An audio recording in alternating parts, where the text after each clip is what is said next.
టాపిక్ను మాట్లాడదాము అంటే modern history of India, భారతదేశం యొక్క ఆధునిక చరిత్ర అనే అంశాన్ని మనం మాట్లాడబోతున్నాం. మరి అందులో ఏ టాపిక్ను మాట్లాడుతున్నాం అంటే జనరల్గా మనకు ఇండియన్ హిస్టరీని 3 పార్ట్స్ చేసినాం కదండి. ఒకటి యాన్షియంట్ హిస్టరీ, మరొకటి మిడ్వాల్ హిస్టరీ, మరొకటి వచ్చేసి మోడర్న్ హిస్టరీ. ఇప్పుడు మోడర్న్ హిస్టరీలో ఏమేం టాపిక్స్ ఉంటాయి మనకు? జనరల్గా ఈ మోడర్న్ హిస్టరీలో ఏ టాపిక్స్ కనిపిస్తున్నాయి? ఏమంటున్నామండి? ఆధునిక భారతదేశ చరిత్ర అంటున్నా. ఏంటిదమ్మా? ఆధునిక భారతదేశ చరిత్ర. రైట్. ఇందులో మనకు ఏ టాపిక్లు కనిపిస్తున్నాయట అంటే ఒకటి ఏమంటున్నామండి? యూరోపియన్ల రాక అంటున్నా, అంటే ఐరోపా వాసుల యొక్క రాక అంటున్నా. ఏమంటున్నామండి? యూరోపియన్ల రాక అని చెప్పి పిలుస్తున్నాం. మనకు ప్రస్తుత తరుణంలో గ్రూప్ 1 కావచ్చు, గ్రూప్ 2 కావచ్చు, ఆర్ఆర్బి, ఎన్టీపీసీ, ఎస్ఐ, కానిస్టేబుల్ మరియు గ్రూప్ డి వంటి ఎగ్జామ్లలో మోడర్న్ హిస్టరీ నుంచి ఎక్కువ క్వశ్చన్లు అడిగేటువంటి అవకాశం ఉంటుంది. రీసెంట్గా రాబోతున్నటువంటి మున్సిపల్ నోటిఫికేషన్లో కావచ్చు, ఈ వార్డ్ ఆఫీసర్లు కావచ్చు, సచివాలయానికి సంబంధించిన నోటిఫికేషన్లో ఎక్కువగా ఎక్కడి నుంచి మార్కులు అడిగే అవకాశం ఉంది అంటే ఆధునిక భారతదేశ చరిత్ర నుంచి. స్టేట్ కావచ్చు, సెంట్రల్ సర్వీస్ ఎగ్జామ్స్లో ఎక్కడైనా చూసుకున్నట్లయితే మీకు మోడర్న్ హిస్టరీ నుంచి ఎక్కువ మార్కులు అడిగేటువంటి అవకాశం కనిపిస్తుంది. సో దాని గురించి నేను ఈరోజు మాట్లాడతాను. కాబట్టి ఇప్పుడు యూరోపియన్ల రాక అని చెప్పి పిలుస్తున్నా, అవునా? ఇప్పుడు ఈ యొక్క యూరోపియన్ల రాక, అడ్వెంట్స్ ఆఫ్ యూరోపియన్స్ ఏమంటున్నామండి? అడ్వెంట్స్ ఆఫ్ యూరోపియన్స్ అని చెప్పి పిలుస్తూ ఉన్నాం. వీళ్ళకు సంబంధించిన టాపిక్ అంటున్నాం. ఏమంటున్నామండి? అడ్వెంట్స్ ఆఫ్ యూరోపియన్స్ అని చెప్పి పిలుస్తున్నా. మరి యూరోపియన్ల రాక సెకండ్ టాపిక్ ఏమిటి అంటే ఈ యొక్క భారతదేశ ఆక్రమణలు. ఏమంటున్నామండి? భారతదేశ ఆక్రమణలు. మరి భారతదేశాన్ని ఎవరు ఆక్రమించారు? బ్రిటిష్ వాళ్ళు భారతదేశాన్ని ఆక్రమించారు. మరి ఆ టాపిక్ని ఇక్కడ చూస్తున్నాం. ఏమంటున్నామండి? భారతదేశ ఆక్రమణలు అంటున్నాం. ఏమని రాస్తారు దీన్ని? బ్రిటిష్ కాన్క్వెస్ట్ ఆఫ్ ఇండియా అంటున్నాం. ఏమంటున్నామండి? బ్రిటిష్ కాన్క్వెస్ట్ ఆఫ్ ఇండియా అని చెప్పి పిలుస్తున్నాం. ఏమంటున్నామండి? British conquest of India.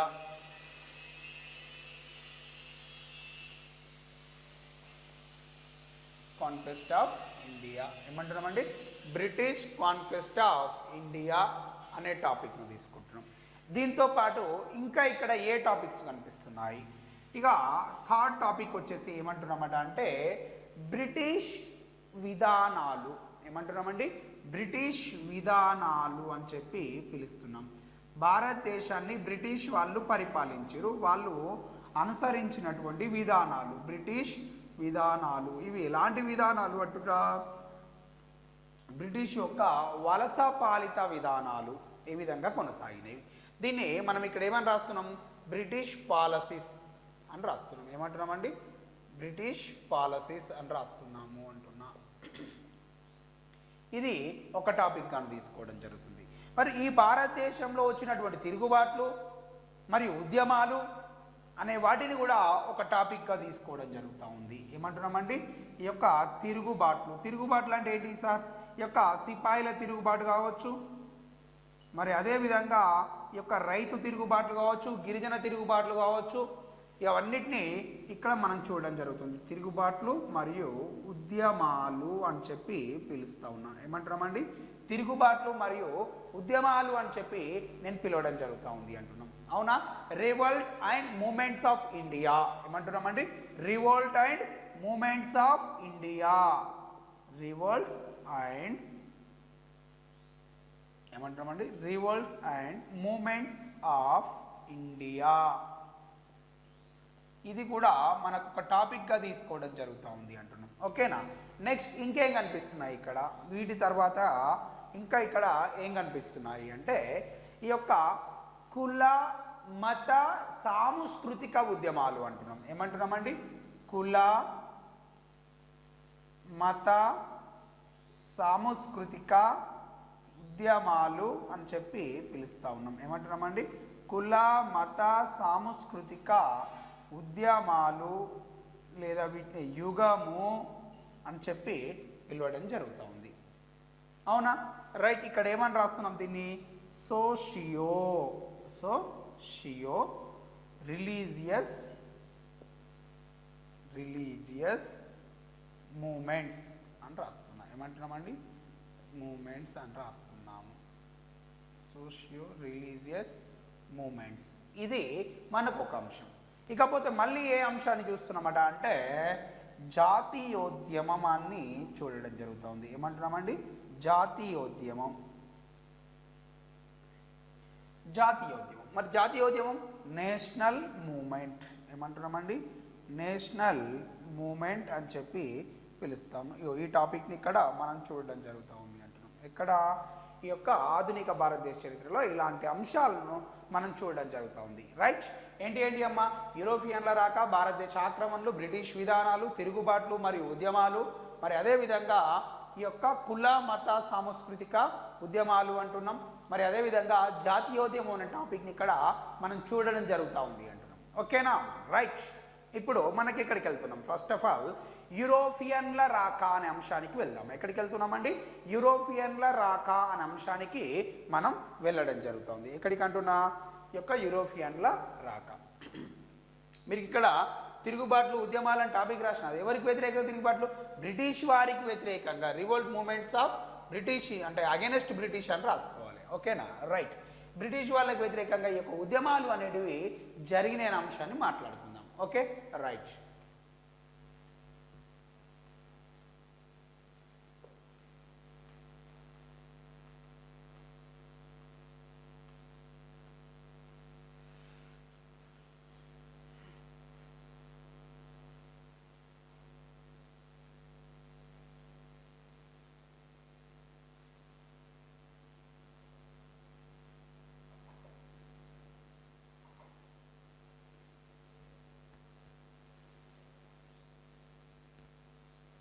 ఇప్పుడు నేను ఏమంట రాస్తున్నామండి? యూరోపియన్ల రాక అనే టాపిక్ను తీసుకున్నాను. ఏమంటున్నా? యూరోపియన్ల రాక, ఐరోపా వాసుల రాక అనే టాపిక్ను నేను తీసుకున్నా. ఏ టాపిక్ తీసుకున్నా? ఐరోపా వాసుల రాక అనే టాపిక్ను తీసుకుంటున్నాం. అవునా? మరి ఏమంట రాస్తున్నా దీన్ని? అడ్వెంట్స్ ఆఫ్ యూరోపియన్స్. ఏమంటున్నామండి? అడ్వెంట్స్ ఆఫ్ యూరోపియన్స్ అని చెప్పి పిలుస్తున్నాం. ఓకేనా? ఏమంటున్నామండి? అడ్వెంట్స్ ఆఫ్ యూరోపియన్స్ అని చెప్పి రాసినాం. మరి ఇప్పుడు ఇందులో మనము యూరోపియన్లు అనేవాళ్ళు భారతదేశానికి ఏ విధంగా వచ్చిర్రు, ఎందుకు వచ్చిర్రు అనే అంశాలని కూడా మనం చూడాలి. అవునా? రైట్. మరి వీళ్ళు ఇదంతా యూరప్ అనుకోండి. ఇది ఏమంటున్నామండి? యూరప్. ఇదేమిటి? మరి ఇది ఆసియా. ఇదేమంటున్నామండి? ఇది ఆసియా. ఇది వచ్చేసి యూరప్ అని చెప్పి పిలుస్తున్నాం. మరి ఈ యూరప్ వాసులు ఎవరితోటి వర్తక వ్యాపారాన్ని కొనసాగించారు అంటే, యూరప్ వాసులు ఎవరితోటి వర్తక వ్యాపారాన్ని కొనసాగించారు? ఈ యొక్క ఆసియా దేశాలతోటి వీళ్ళు వర్తక వ్యాపారంను కొనసాగించారు. ఎవరితోటి? ఆసియా దేశాలతో వీళ్ళు వర్తక వ్యాపారాన్ని కొనసాగించారు అంటున్నాం. ఎవరు అంటున్నామండి? యూరప్ వాసులు ఈ యొక్క ఆసియా దేశాలతోటి వర్తక వ్యాపారాన్ని కొనసాగించారు అంటున్నాం. మరి ఈ వర్తక వ్యాపారాన్ని ఏ విధంగా కొనసాగించిర్రు? మరి ఏ విధంగా వీళ్ళకు రవాణా మార్గాలు ఉన్నాయి అనే అంశాన్ని కూడా మనం చూడాలి. యూరప్ ఖండవాసులు ఆసియా ఖండవాసులతోటి వర్తక వ్యాపారాన్ని నిర్వహిస్తుర్రు. మరి ఆ వర్తక వ్యాపారం అనేది వాయు మార్గం ద్వారా కొనసాగిందా, రవాణా మార్గం ద్వారా కొనసాగిందా, సముద్ర మార్గం ద్వారా కొనసాగిందా అనే అంశాలను మనం ఇప్పుడు అబ్జర్వ్ చేయాలి. ఓకేనా? రైట్. ఇప్పుడు ఇలా చూసే ముందు ఒక్కసారి ఇది రబ్ చేసుకుందాం. ఏమంటున్నా? ఈ యొక్క ఐరోపా వాసులు వర్తక వ్యాపారాన్ని కొనసాగించిరు అన్నాం. రైట్.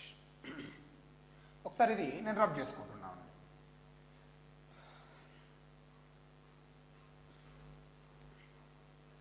రైట్. ఇప్పుడు ఐరోపా వాసులు అంటే ఈ యొక్క ఆసియా ఖండంతో, ఆసియా దేశాలతోటి వర్తక వ్యాపారాన్ని కొనసాగించారు. రైట్. వీళ్ళు ఏ వస్తువులతోటి వర్తక వ్యాపారాన్ని కొనసాగించారు?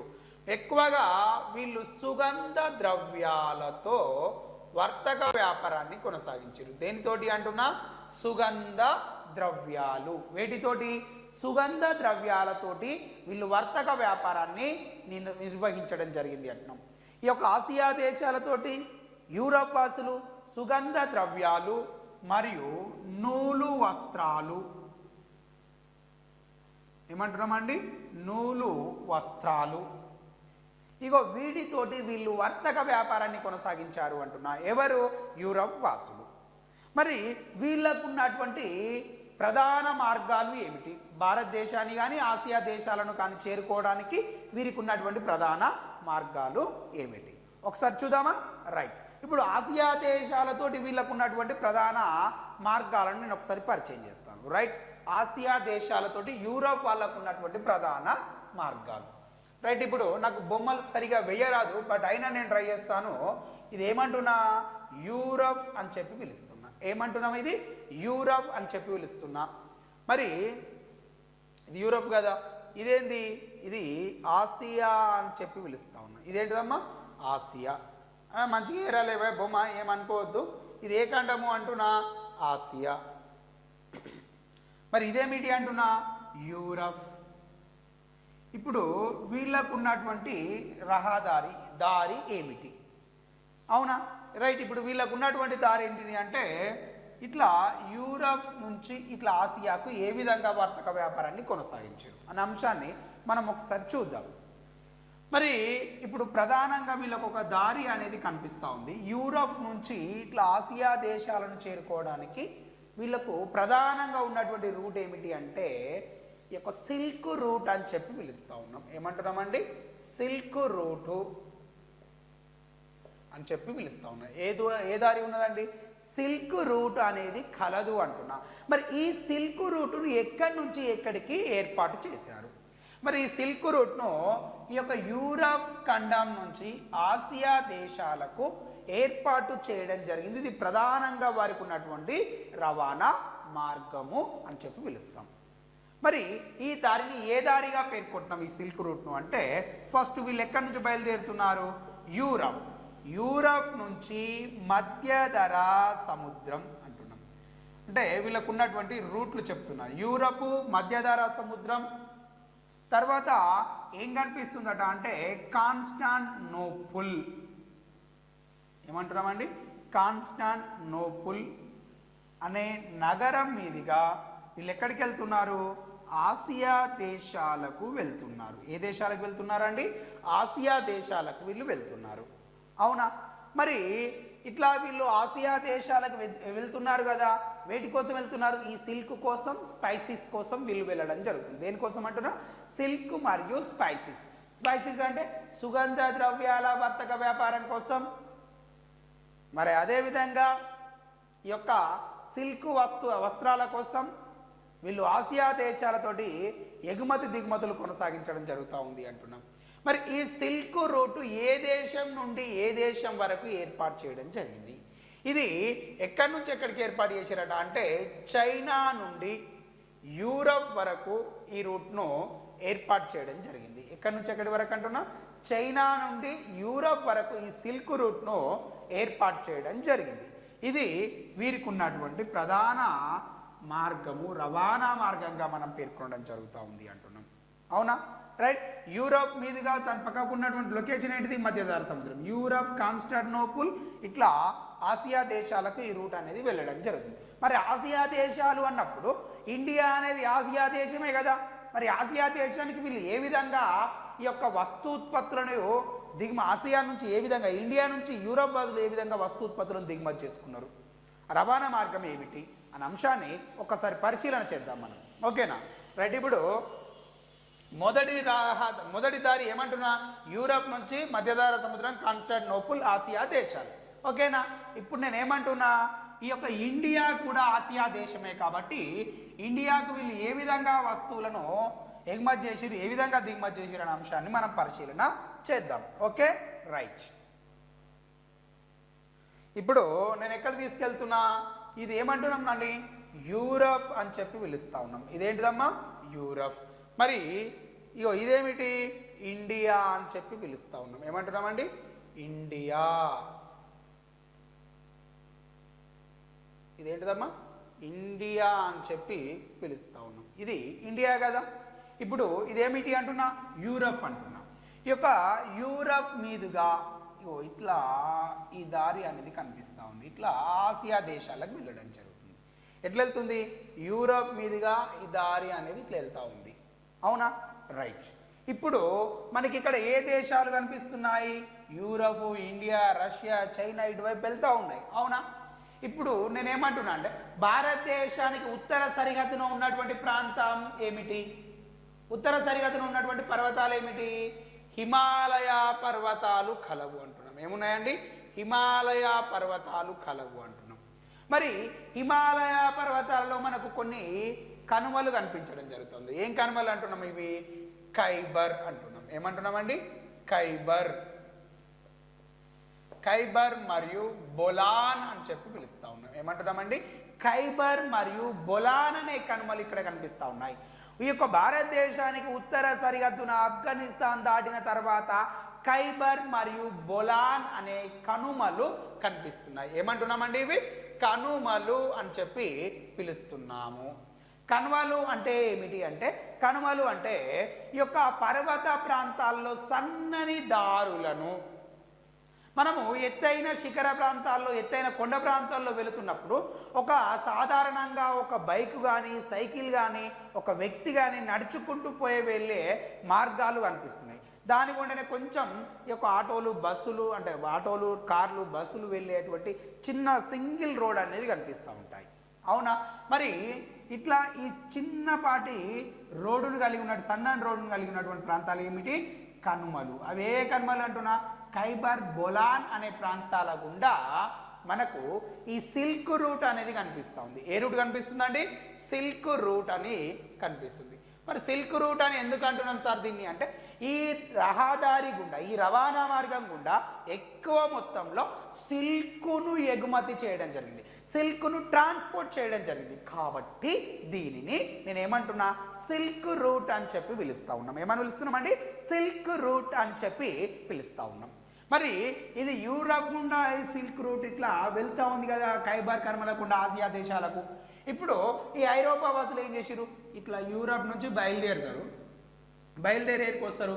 ఈ ఖైబర్ కనుమల ద్వారా భారతదేశంలోకి ప్రవేశిస్తున్నారు. వేటి ద్వారా? ఖైబర్ కనుమల ద్వారా వీళ్ళు భారతదేశంలోకి ప్రవేశిస్తున్నారు. ఇట్లా ఎప్పుడైతే భారతదేశంలోకి ప్రవేశించారో, గట్లా ప్రవేశించిన తర్వాత ఈ భారతదేశంలో ఉన్నటువంటి లవంగాలు, ఇలాచీలు, యాలకులు, ఇక మిరియాలు, ఎవ్వో ఇక స్పైసీస్, సుగంధ ద్రవ్యాలు అన్నీ తీసుకపోయి వాళ్ళ యూరప్ దేశాలలో అమ్ముకునేవాళ్ళు. గిట్లా మన యూరప్ దేశంతో ఈ ఐరోపా వాసులు బిజినెస్ను, మన ఇండియాతోటి ఈ ఐరోపా వాసులు బిజినెస్ అనేది కంటిన్యూ చేయడం జరిగింది. మరి ఇదంతా బాగానే ఉంది కదా. ఈ రూటు గుండా 2 దేశాలను పరిచయం చేస్తాను. ఫస్ట్ 2 దేశాలను పరిచయం చేసే ముందట ఇక్కడ నేను మీకు 2 మతాలను పరిచయం చేస్తాను. అదే ఏమేం మతాలు అంటే, ఒకటి ఇస్లాం మతం అని చెప్పి పిలుస్తున్నాం. ఏమంటున్నామండి? ఇస్లాం మతము అని చెప్పి పిలుస్తూ ఉన్నాం. ఇదేమిటి? ఇస్లాం మత రాజ్యం. ఇది ఇస్లాం రాజ్యం. ఇక్కడేమిటి? ఇది క్రైస్తవ రాజ్యం. 2 మతాలను పరిచయం చేస్తున్నాం కదా. ఒకటి ఇస్లాం, ఒకటి క్రైస్తవం. అవునా? మరి ఇస్లాం రాజ్యంగా ఏది కొనసాగింది? ఇస్లాం రాజ్యంగా ఏది కనిపిస్తుందట అంటే ఇక్కడ టర్కీ. ఏం కనిపిస్తుందమ్మా? టర్కీ అనేది కనిపించడం జరుగుతుంది. ఏ రాజ్యంగా? ఇస్లాం రాజ్యంగా. ఈ సిల్క్ రూట్లో మనకు, ఈ సిల్క్ రూట్లో ఇస్లాం రాజ్యంగా కనిపించింది ఏమి అంటున్నా? టర్కీ అని చెప్పి పిలుస్తూ ఉన్నాం. మరి ఇక్కడ ఉన్నటువంటి క్రైస్తవ రాజ్యం ఏమిటి అంటే బైజాంటైన్ అని చెప్పి పిలుస్తూ ఉన్నాం. ఏమంటున్నామండి? బైజాంటైన్ అని చెప్పి పిలుస్తూ ఉన్నాం. ఏమంటున్నాం? క్రైస్తవ రాజ్యం వచ్చేసి బైజాంటైన్, ఇస్లాం రాజ్యం వచ్చేసి టర్కీ అని నేను చెప్పి పిలుస్తూ ఉన్నాం. మరి ఈ ఇస్లాం రాజ్యమైనటువంటి టర్కీని పరిపాలిస్తున్నటువంటి వ్యక్తి ఎవరు? ఇస్లాం రాజ్యాన్ని ఇస్లాం రాజులే పరిపాలిస్తారు. మరి గా ఇస్లాం రాజు ఈడ ఎవరు అంటే, ఈయన పేరే టర్కీ రాజు అయినటువంటి 2వ మహమ్మద్. ఏమంటున్నామండి? 2వ మహమ్మద్ అనేవాడు ఈ టర్కీ రాజుగా కొనసాగుతున్నాడు. ఎవల్వే రెండవ మహమ్మద్ అనేవాడు ఈ టర్కీ రాజుగా ఇక్కడ కనిపించడం జరుగుతూ ఉంది. ఎవల్ బిడ్డ రెండవ మహమ్మద్ అనేవాడు టర్కీ రాజుగా ఇక్కడ కనిపించడం జరుగుతూ ఉంది అంటున్నాం. మరి సార్ క్రైస్తవ రాజ్యం బైజాంటైన్ యొక్క రాజు ఎవరు అని మీకు డౌట్ వస్తుంది. మరి ఈ క్రైస్తవ రాజ్యమైనటువంటి బైజాంటైన్ యొక్క రాజు ఎవరట అంటే కాన్స్టంటైన్. ఏమంటున్నామండి? కాన్స్టంటైన్. ఏం పేరు? కాన్స్టంటైన్ అనేవాడు ఈ యొక్క క్రైస్తవ రాజ్యమైనటువంటి బైజాంటైన్ను పరిపాలించడం జరుగుతూ ఉంది. ఇప్పుడు ఈ క్రైస్తవ మరియు ఇస్లాం రాజ్యాల మధ్య విభేదాలు తలెత్తినవి, అవునా? మరి ఈ విభేదాలను ఏమంటున్నామట అంటే ఇక్కడ ఈ విభేదాలు తలెత్తి అవి యుద్ధాలకు దారితీసినాయి. దీన్ని ఏ యుద్ధం అంటామట అంటే క్రుసేడుల యుద్ధము అని చెప్పి పిలుస్తూ ఉంటాం. ఏమంటున్నామండి? ఈ యొక్క టర్కీ మరియు బైజాంటైన్ అనే రాజ్యాల మధ్య జరిగినటువంటి యుద్ధాన్ని నేను ఏమంటున్నా? క్రుసేడుల యుద్ధము అని చెప్పి పిలుస్తూ ఉన్నాం. ఏమంటున్నామండి? క్రుసేడుల యుద్ధము అని చెప్పి పిలుస్తూ ఉన్నా. రైట్. ఈ ఇస్లాం మరియు క్రైస్తవ రాజ్యాల మధ్య జరిగినటువంటి యుద్ధాన్ని నేను ఏమంటున్నా? క్రుసేడుల యుద్ధము అని చెప్పి పిలుస్తూ ఉన్నాం. ఓకే, ఇప్పుడు ఈ యుద్ధం ఏ విధంగా జరిగింది అట అంటే ఇస్లాం రాజు అయినటువంటి అంటే టర్కీ రాజు అయినటువంటి రెండవ మహమ్మద్ బైజాంటైన్ రాజు అయినటువంటి కాన్స్టాంటైన్ పైన 1453వ సంవత్సరంలో, ఏ సంవత్సరంలో? క్రీస్తు శకము 1453వ సంవత్సరంలో ఈ యొక్క రెండవ మహమ్మద్ అనే టర్కీ పాలకుడు బైజాంటైన్ పాలకుడు అయినటువంటి కాన్స్టాంటైన్ పైన దాడి చేసి అతన్ని ఓడించి ఈ క్రీస్తు శకం 1453వ సంవత్సరంలో బైజాంటైన్ రాజధాని అయినటువంటి కాన్స్టాంటినోపుల్, ఏమంటున్నామండి? కాన్స్టాంటినోపుల్ అనే నగరమును ఆక్రమించిండు. దేన్ని ఆక్రమించిండు? కాన్స్టాంటినోపుల్ అనే నగరాన్ని ఆక్రమించిండు. ఎవరు? రెండో మహమ్మద్ అనేవాడు కాన్స్టాంటైన్ అనే రాజును ఓడించి బైజాంటైన్ రాజధాని అయినటువంటి కాన్స్టాంటినోపుల్ అనే నగరాన్ని ఆక్రమించడం జరిగింది అంటున్నా. ఏ సంవత్సరంలో ఆక్రమించిండు? 1453వ సంవత్సరంలో. ఎప్పుడు అంటున్నా? 1453వ సంవత్సరంలో కాన్స్టాంటినోపుల్ అనే నగరాన్ని రెండో మహమ్మద్ అనేవాడు ఆక్రమించడం జరిగింది అంటున్నా. ఎవరు ఆక్రమించారండి? రెండో మహమ్మద్ అనేవాడు కాన్స్టాంటినోపుల్ అనే నగరాన్ని ఆక్రమించడం జరిగింది. ఇలా ఎప్పుడైతే రెండో మహమ్మద్ అనేవాడు కాన్స్టాంటినోపుల్ అనే నగరాన్ని ఆక్రమించిండో అప్పటి నుంచి ఈ సిల్క్ రూట్ అనేది కొనసాగడానికి అవకాశం ఉందా? లేదు. మరి యూరప్ రాజ్యాలు ఆసియా రాజ్యాలకు వెళ్ళి వర్తకాన్ని కొనసాగించడానికి అవకాశం ఉందా? లేదు. ఎప్పుడైతే ఈ టర్కీ ఈ యొక్క బైజాంటైన్ రాజ్యాన్ని ఆక్రమించిందో అప్పటి నుంచి సిల్క్ రూటుకు ఆటంకాలు ఏర్పడ్డాయి. ఇప్పుడు ఈ రెండు రాజ్యాల మధ్య క్రయ విక్రయాలు అనేటివి జరగడం లేదు. ఏ రెండు రాజ్యాల మధ్య? యొక్క యూరోప్ కావచ్చు ఆసియా రాజ్యాల మధ్య ఈ యొక్క వర్తక విక్రయాలు వర్తక వ్యాపారాలు కొనసాగడం లేదు. కొనసాగుతున్నాయి? లేదు. మరి ఇప్పుడు ఏం చేయాలి? ఇప్పుడు ఈ యొక్క టర్కీ రాజు అయినటువంటి రెండో మహమ్మద్ దగ్గరికి పోయి మని రిక్వెస్ట్ చేయాలి. అరే భయ్ మా బిజినెస్ దెబ్బతింటుంది, జర ఈరా భయ్ అని అడగాలి. మరి వాడు ఒకవేళ ఒప్పుకోకపోతే నెక్స్ట్ ఆల్టర్నేటివ్ ఇంకేమైనా రూట్లు ఉన్నాయేమో చూసుకోవాలి. అంతే కదా? రైట్. ఇప్పుడు ఈ కాన్స్టాంటినోపుల్ అనే నగరాన్ని ఎవరు ఆక్రమించారు? ఇస్లాం వారసులు ఆక్రమించారు. వాళ్ళని ఏమంటున్నాం ఇక్కడ? క్రుసేడులు అని చెప్పి పిలుస్తున్నాం. ఈ యొక్క ముస్లిం వాళ్ళనే ఈ యొక్క టర్కీ రాజులను ఏమంటున్నాం బేట? క్రుసేడులు అని చెప్పి పిలుస్తున్నాం. ఇప్పుడు ఇస్లాం రాజులు ఇస్లాం వారసులు కాన్స్టాంటినోపుల్ నగరాన్ని ఆక్రమించారు కదా, దీనికి ఏమని పేరు పెట్టారట అంటే ఇస్తాంబుల్ అని పేరు పెట్టడం జరిగింది. ఏమని పేరు పెట్టారండి? ఇస్తాంబుల్ అని చెప్పి పేరు పెట్టడం జరిగింది. ఏమని పేరు పెట్టారమ్మా? ఇస్తాంబుల్ అని చెప్పి పేరు పెట్టడం జరిగింది అంటున్నా. దేనికి? 1453వ సంవత్సరంలో క్రుసేడుల రాజు అయినటువంటి రెండో మహమ్మద్ గారు కాన్స్టాంటినోపుల్ అనే నగరాన్ని ఆక్రమించి ఇస్తాంబుల్ అని చెప్పి నామకరణం చేయడం జరిగింది. ఈ ఇస్తాంబుల్ ఆలియాస్ కాన్స్టాంటినోపుల్ అనేది ఏ రాజ్యం యొక్క రాజధాని అంటే ఇది బైజాంటైన్ యొక్క రాజధానిగా మనం పేర్కొనడం జరుగుతూ ఉంది. దేని యొక్క రాజధాని అంటున్నాం? ఈ యొక్క బైజాంటైన్ యొక్క రాజధానిగా దీన్ని పేర్కొనడం జరుగుతూ ఉంది అంటున్నాం. రైట్, ఇట్లా ఆక్రమించేసిండు, వాళ్ళకు రూట్ అనేది లేదు. దీన్నే క్రుసేడ్ల యుద్ధం అంటున్నాం. 1453 కాన్స్టాంటినోపుల్ ఆక్రమణ అని చెప్పి పిలుస్తూ ఉన్నాం. కాన్స్టాంటినోపుల్ని ఆక్రమించిండు, యూరోపియన్ వాసుల యొక్క వర్తక వ్యాపారాలకు దెబ్బతిన్నాయి అని చెప్పుకుంటాం. మరి దానివల్ల ఏ రూట్ దెబ్బతిన్నది అంటే సిల్క్ రూట్ అనేది ఆటంకపరచబడ్డది, దానికి ఇబ్బందులు అనేవి ఏర్పాటైనాయి.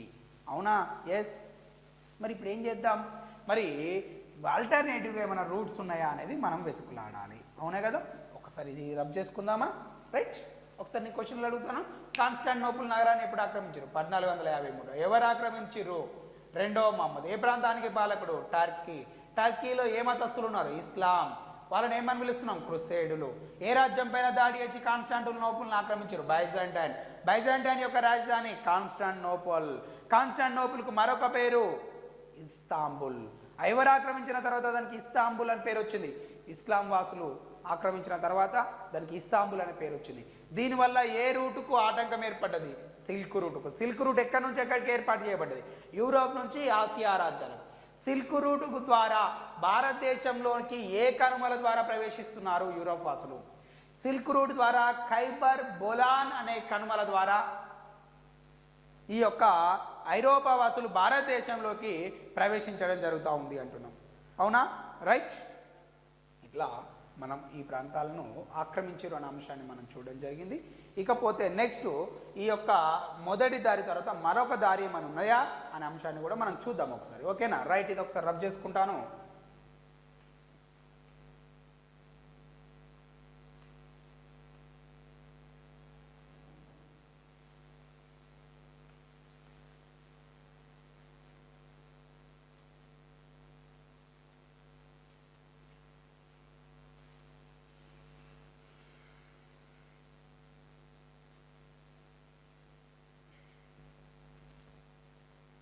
రైట్, ఇప్పుడు రెండో మార్గం ఏమంటున్నామండి?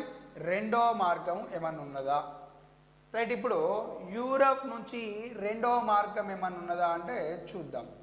ఇది యూరప్ ఏమంటున్నామండి? ఇది యూరప్. యూరప్ నుంచి మళ్ళీ ఎక్కడికి వెళ్ళాలి? యూరప్ నుండి వీళ్ళు మధ్యధరా సముద్రం ఏమంటున్నామండి? మధ్యధరా సముద్రం. మధ్యధరా సముద్రం నుంచి మళ్ళీ ఎక్కడికి వెళ్తున్నామండి?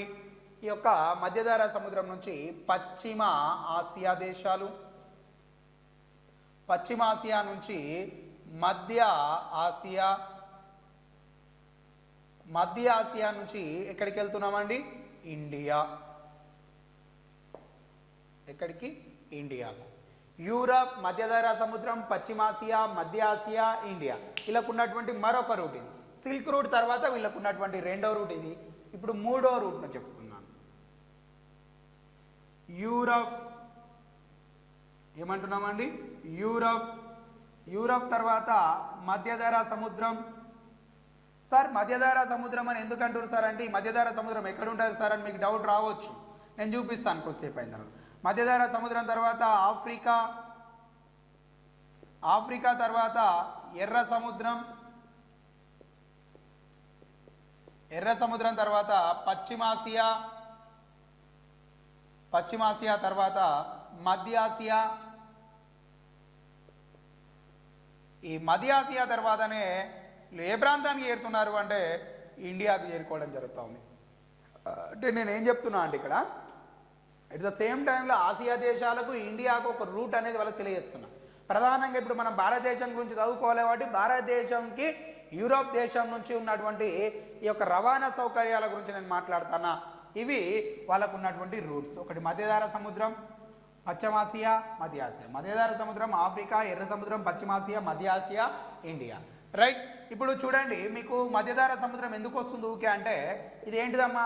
యూరప్, ఐ మీన్ ఐరోపా. ఇదేమిటి? ఆఫ్రికా. ఈ యొక్క రెండు ఖండాల మధ్య మనకు ఏ సముద్రం ఉన్నది అంటే మధ్యధరా సముద్రము అనేది కలదు అంటున్నా. ఏమంటున్నామండి? ఈ రెండు ఖండాల మధ్య మనకి ఇట్లా మధ్యధరా సముద్రం ఉన్నది. ఈ రెండు ఖండాల మధ్య ఉన్నటువంటి జలసంధిని ఏమంటున్నామట అంటే జిబ్రాల్టర్ జలసంధి అని చెప్పి పిలుస్తున్నాం. ఏమంటున్నామండి? జిబ్రాల్టర్ జలసంధి అని చెప్పి పిలుస్తా ఉన్నాం. ఏమంటున్నామండి? జిబ్రాల్టర్ జలసంధి అని చెప్పి పిలుస్తా ఉన్నా. ఏమని పిలుస్తున్నామండి? జిబ్రాల్టర్ జలసంధి అని చెప్పి పిలుస్తా ఉన్నా. మరి ఈ జిబ్రాల్టర్ జలసంధి ఎక్కడి నుంచి వచ్చింది? అసలు జలసంధి అంటే ఏమిటి? రెండు విశాలమైన భూభాగాలను వేరు చేస్తూ జలాన్ని ఏకం చేసేటువంటి సంధిని మనము జలసంధి అని చెప్పి పిలుస్తున్నాం. ఒకసారి ఇది రబ్ చేసుకుంటే దీన్ని ఎక్స్ప్లెనేషన్ ఇస్తాను నేను. ఏమంటున్నామండి? రెండు విశాలమైన భూభాగాలను వేరుపరుస్తూ, రైట్? ఏమంటున్నామండి? ఇది యూరప్. ఇది కూడా రబ్ చేస్తా. జిబ్రాల్టర్ జలసంధి గురించి మాట్లాడుతున్నాం కదా. ఇదేంటిదమ్మా? ఇది యూరప్. ఇదేంటిదమ్మా? ఇది ఆఫ్రికా. అవునా? ఇప్పుడు ఇక్కడ ఏముందమ్మా? ఇదంతా మధ్యధరా సముద్రం. మధ్యధరా సముద్రం. ఇదేంది? మధ్యధరా సముద్రం. ఇప్పుడు చూడండి, ఇది మధ్యధరా సముద్రం కదా. ఇప్పుడు ఇది యూరప్ కదా. ఈ రెండింటిని వేరు చేస్తూ, ఇప్పుడు అంటే ఈ బొమ్మని ఇక్కడ దాకా తీసుకురావాలేమో నేను. ఈ రెండింటిని వేరు చేస్తూ ఇక్కడ ఒక జలసంధి అనేది కనిపిస్తుంది. ఏం కనిపిస్తుంది? జలసంధి అనేది కనిపిస్తుంది. ఈ జలసంధిని నేను ఏమంటున్నా? జిబ్రాల్టర్ జలసంధి అని పిలుస్తున్నా. ఏమని పిలుస్తున్నా? జిబ్రాల్టర్ జలసంధి అని చెప్పి పిలుస్తా ఉన్నాం. మరి దీన్ని జిబ్రాల్టర్ జలసంధి అని చెప్పి ఎందుకు పిలుస్తున్నాం? అసలు జలసంధి అంటే ఏమిటి? ఇప్పుడు ఇది ఏంటిది? ఒక విశాలమైన భూభాగం. ఇది యూరప్. ఇదేమిటి? ఆఫ్రికా. అవునా? రైట్. ఈ రెండు భూభాగాలను, రెండు విశాల భూభాగాలను వేరుపరిచేటువంటి సంధిని, జల సంధిని, రెండు విశాల భూభాగాలను వేరుపరుస్తూ ఇక్కడ ఉన్నటువంటి జలాన్ని ఏకం చేసేటువంటి సంధినే మనం ఏమంటున్నామట అంటే జలసంధి అని చెప్పి పేరు అంటున్నాం. మరి ఈ జలసంధి పేరు ఏమంటున్నామండి? జిబ్రాల్టర్ జలసంధి అని చెప్పి పిలుస్తున్నాం. అంటే ఈ విధంగా ఇట్లా మధ్యధరా సముద్రం ఉన్నది కాబట్టి ఏ రూట్ అయినా ఇట్లా మధ్యధరా సముద్రం గుండా వెళ్ళిర్రు అనేది ఒక అవగాహన కోసం చెప్పిన. ఇట్లా మూడు రకాల రూట్లు ఉన్నాయి. అందులో మొదటిది వీళ్ళకు బ్యాన్ అయిపోయింది. అది కాన్స్టాంటినోపుల్ అనే నగరాన్ని ఆక్రమించడంతో, ఆ ప్రాంతాన్ని ఆక్రమించడంతో ఆసియా దేశాలకు వీళ్ళు వర్తక వ్యాపారం చేయడానికి అవకాశం లేకుండా పోయింది.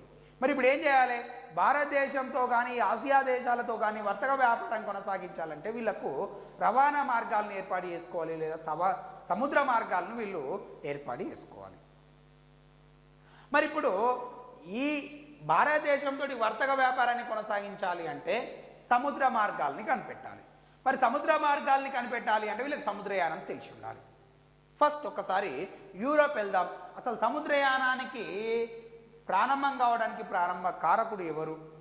సముద్రయానం ఏ విధంగా ప్రారంభించారు అనే అంశాలను కూడా మనం ఒకసారి చూద్దాం. Okay, right.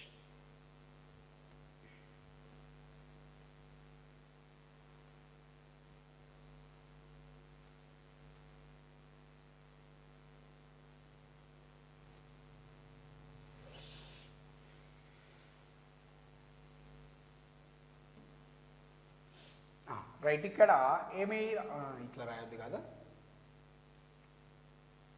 ఇది ఏమిటి అంటున్నా అంటే ఇది యూరప్ అమ్మా. ఇదేంటిది?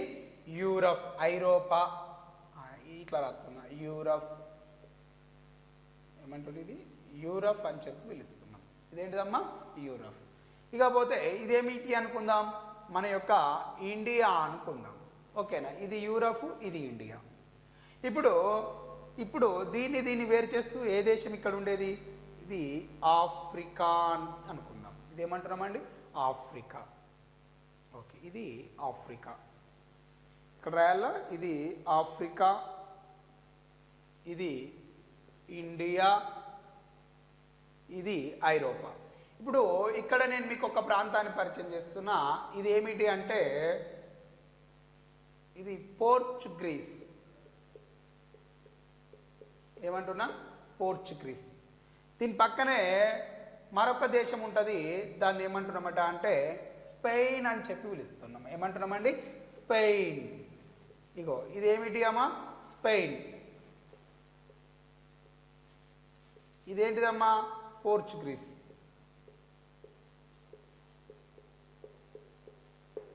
రైట్, ఇక్కడ పోర్చుగీస్ ఇక్కడ స్పెయిన్ ఉంది కదా. రైట్, రెండు రాజ్యాలు కనిపిస్తున్నాయి కదా. ఇప్పుడు ఇదేమిటి అంటున్నా ఆఫ్రికా.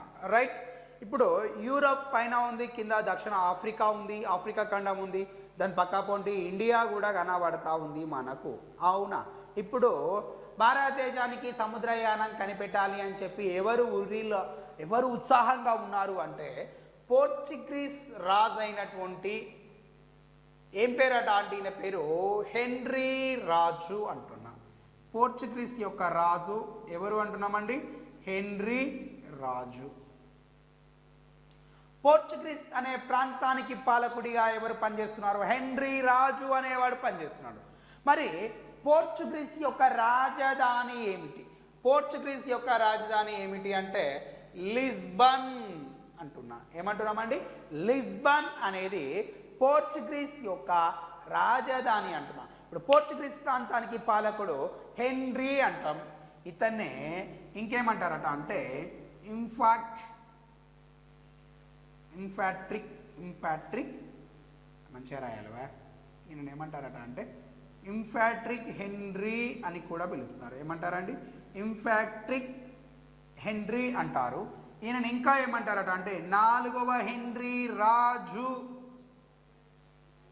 అని కూడా పిలుస్తారు. ఏమంటారండి 4వ హెన్రీ రాజు అని కూడా పిలుస్తారు. ఓకే, చూడండి హెన్రీ రాజు, ఇన్ఫాంట్రీ హెన్రీ మరియు 4వ హెన్రీ రాజు అని చెప్పి కూడా ఇతన్ని పిలుస్తూ ఉన్నాం. ఎవరిని? యొక్క హెన్రీ గారిని. ఏ ప్రాంతానికి రాజు? పోర్చుగీస్ అనే ప్రాంతానికి రాజు, పోర్చుగల్.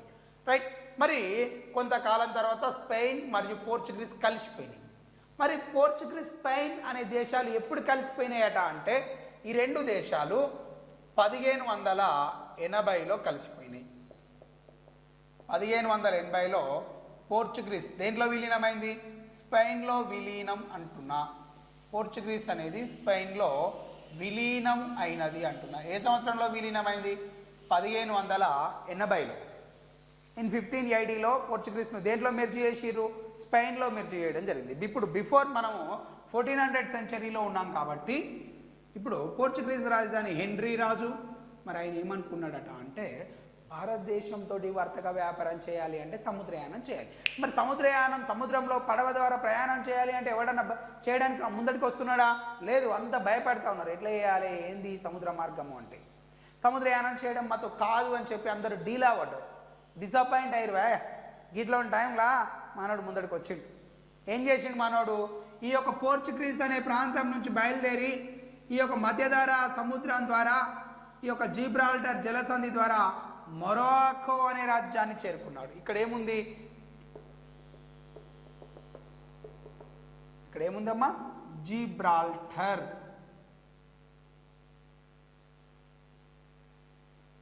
జిబ్రాల్టర్ జలసంధి.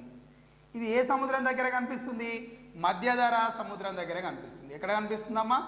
మధ్యధరా సముద్రం దగ్గర మనకు ఈ యొక్క జిబ్రాల్టర్ జలసంధి అనేది కనిపిస్తుంది. ఇప్పుడు యూరప్ ఖండం నుంచి ఈయన వచ్చిండు ఆఫ్రికా దేశానికి వచ్చేసిండు, ఆఫ్రికా ఖండానికి వచ్చిండు. ఆఫ్రికా ఖండాలో ఏ రాజ్యాన్ని ఏర్కున్నాడు ఇతడు?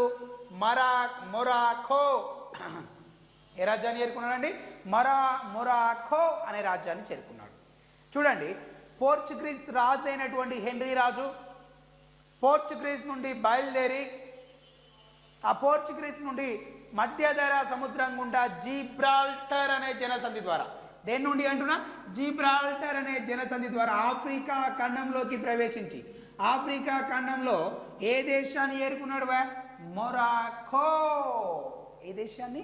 మొరాకో అనే దేశాన్ని చేరుకోవడం జరిగింది. ఏ దేశాన్ని? మొరాకో అనే దేశాన్ని చేరుకోవడం జరిగింది. ఎవరు చేరుకున్నారు? ఈ యొక్క హెన్రీ రాజు అనేవాడు చేరుకున్నాడు. ఎవడైనా గమ్యాన్ని చేరుకున్నాడు మళ్ళీ వెనక్కి తిరిగి రావాలి కదా. రైట్, పద్మవ్యూహం లాంటి జల సముద్రం ద్వారా మనోడు లోపలికి వచ్చిండు. మళ్ళీ తిరిగి సురక్షితంగా ఈ పోర్చుగీస్ అనే ప్రాంతాన్ని చేరుకున్నాడు. ఎవరు చేరుకున్నారు? ఈ యొక్క హెన్రీ రాజు. అంటే ఐరోపా దేశంలో సముద్రయానం చేపట్టడం చాలా సులభతరం, ఇట్ ఈజ్ ఈజీ. మరి ఇక్కడ సముద్రయానం చేపట్టడం చాలా ఈజీ అని చెప్పి ఆయన ప్రూవ్ చేసిండు. ఎట్లా? ఆయన పోర్చుగీస్ నుంచి మొరాకోకి వచ్చిండు, మొరాకో నుంచి మళ్ళీ పోర్చుగీస్కి వెళ్ళిపోయాడు. ఎవరు? ఈ యొక్క హెన్రీ రాజు. ఇప్పుడు ఇతని యొక్క సముద్రయానాన్ని మెచ్చుకొని యూరప్ వాసులు ఈయనను ఏమని పిలుస్తారట అంటే, ఈ హెన్రీ రాజు గారికి ఒక బిరుదును ఇవ్వడం జరిగింది అంటున్నాం. ఏమిటి ఆ బిరుదు? The navigator.